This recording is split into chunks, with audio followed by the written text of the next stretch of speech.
എന്തത് തൈര് സാധനം ഉണ്ടാക്കിയേ? ഉപ്പില്ല, ഒരു കോപ്പില്ല. അതെ, കുറച്ച് അരിയും വെജിറ്റബിൾസും കൂടെ തൈരിലിട്ട് തരുന്നതിനല്ല തൈര് സാധനം എന്ന് പറയണേ കേട്ടാ.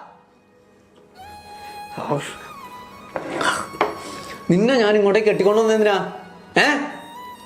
എന്റെ കാര്യങ്ങൾ നോക്കാനും ഇവിടുത്തെ ജോലികൾ ചെയ്യാനും എനിക്ക് വഴങ്ങി ജീവിക്കാനും വേണ്ട കേട്ടാ. അവളുടെ തൈര് സാധം. അമ്മ ഉണ്ടായിരുന്നെങ്കിൽ നല്ല ഭക്ഷണം കഴിക്കായിരുന്നു.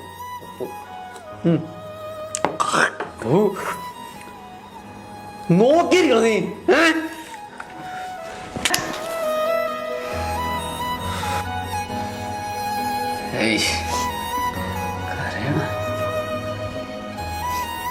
ചേട്ടൻ എണീക്കോ?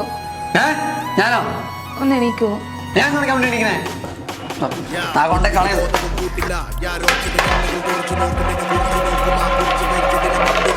പറഞ്ഞത് നിന്റേത് മുഖത്തിന് വീക്കം പഠിച്ചൊരു കടവകൾ നെഞ്ചിൽ കത്തുന്ന തീ നീക്കും. കാട്ടിത്തരാ കാട്ടിത്തരാ കാട്ടിത്തരാ